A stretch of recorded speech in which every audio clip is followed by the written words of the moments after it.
Hai teman-teman yang berbahagia, berjumpa kembali dengan saya Dr. Andri, spesialis kedokteran jiwa dari Rumah Sakit Omni Alam Sutra Tangerang. Pada kesempatan kali ini saya ingin menegaskan kembali tentang beberapa pertanyaan yang berkaitan dengan apakah saya benar-benar bisa sembuh dari gangguan kecemasan. Kalau kita bicara tentang kesembuhan, tentunya kita perlu menyamakan persepsi dulu nih. Yang disebut sembuh itu seperti apa? Saya selalu mengumpamakan, menganalogikan, kalau kita berbicara tentang kesembuhan pada pasien-pasien dengan gangguan atau penyakit tertentu, itu tentunya tidak sama dengan yang lainnya. Contoh, misalnya, kalau misalnya orang itu mengalami gangguan diabetes mellitus atau penyakit diabetes, ya, penyakit kencing manis. Yang disebut sembuh itu apa? Yang disebut sembuh itu adalah gula darahnya terkontrol, baik dengan obat ataupun dengan non-obat, seperti diet, kemudian juga olahraga, dan membatasi pola makan yang benar ya terkait dengan kondisi gangguan diabetesnya atau penyakit kencing manisnya tersebut.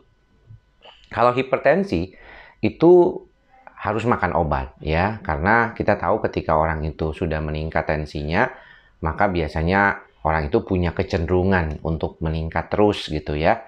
Jadi diharapkan dia bisa membantu dirinya dengan baik dengan pengobatan ya, dan itulah kategorinya sembuh. Dalam artian ini terkontrol. Gangguan kejiwaan juga sebenarnya demikian. Gangguan kejiwaan seperti gangguan kecemasan, depresi, bipolar, skizofrenia, itu rata-rata kebanyakan memang menggunakan obat dalam jangka waktu lama. Pada beberapa kasus seperti skizofrenia dan bipolar, mungkin seumur hidup orang tersebut harus minum obat untuk mengontrol neurotransmitter di otaknya seperti dopamin, serotonin, maupun norepinefrin.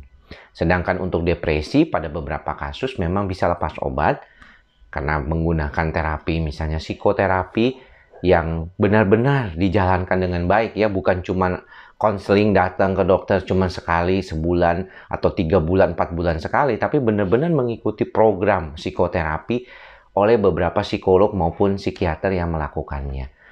Itu dinyatakan di dalam beberapa jurnal, psikoterapi ini bisa membantu depresi, terutama depresi yang disebabkan oleh faktor ketidakmampuan orang itu beradaptasi dengan lingkungannya. Nah, bagaimana dengan gangguan kecemasan sendiri? Pada beberapa video sebelumnya saya sudah menjelaskan bahwa kecemasan ini salah satunya adalah faktornya dari gejala yang berkaitan dengan sistem saraf otak, terkait juga dengan faktor genetik bawaan. Nah, faktor genetik bawaan ini hampir lebih dari 40%. Sehingga sebenarnya tidak berbeda dengan diabetes maupun hipertensi, di mana orang tersebut punya kecenderungan untuk mengalami gejala gangguan kecemasan, itu memang bawaan dari sananya gitu. Jadi bawaan genetiknya. Dan yang seperti ini mungkin akan sulit tanpa obat kalau misalnya karakteristik orang tersebut tidak bisa berubah. Apakah karakter orang bisa berubah, Dok? Bisa, walaupun sulit. Dan ini perlu diniatkan.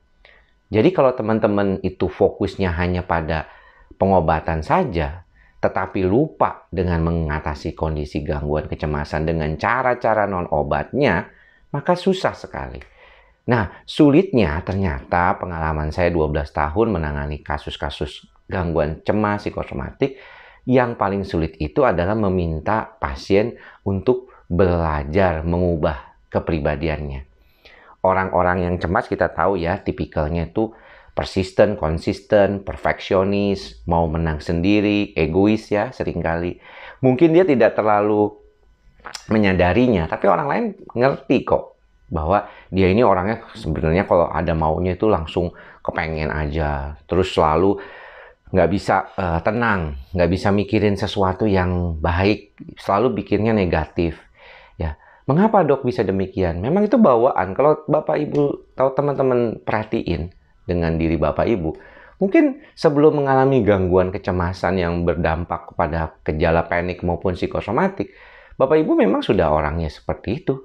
Tipikalnya orang yang perfeksionis, persisten, konsisten, ya, kerja keras, ya, terus-terusan, ya, kadang-kadang membuat situasi di dalam kehidupan juga agak lebih tense, ya, tegang gitu ya. Mungkin juga demikian.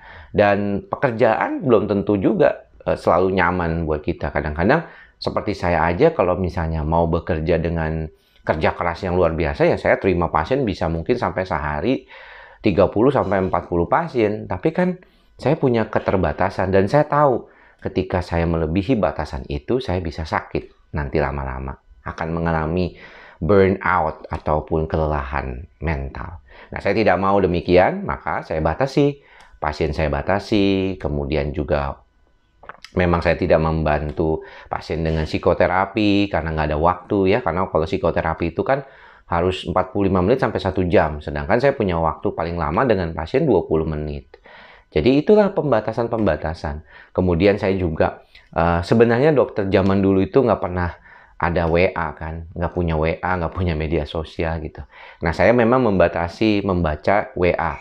Ya, jadi biasanya saya membaca WA itu hanya saat istirahat, ya, ketika saya dalam proses istirahat. Itu pun WA yang pribadi dan dari teman. Tapi WA pasien biasanya saya bacanya tuh pagi-pagi. Dari pagi sekitar jam 8 sampai setengah 9 atau setengah 9 sampai jam 9. Mengurus pasien-pasien yang segala macam. Karena saya juga tidak mau terus-terusan otak saya difokuskan hanya dengan kondisi pasien.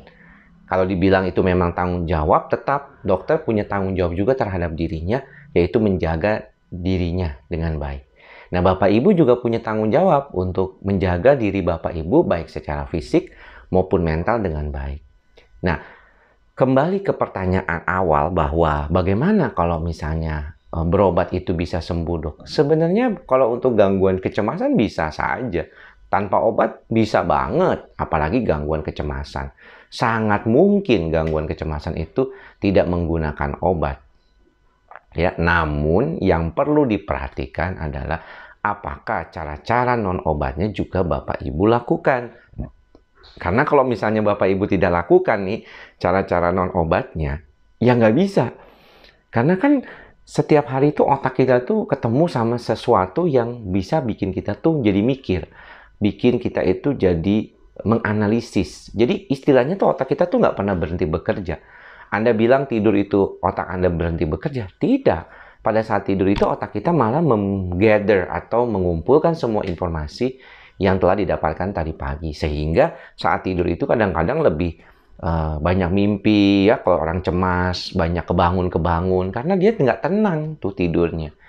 Nah, untuk itulah segala hal yang baik saya selalu sarankan untuk dilakukan dengan benar.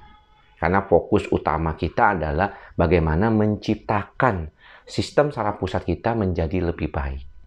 Supaya kita lebih tahan terhadap stres. Yang kedua adalah memang batasi keadaan.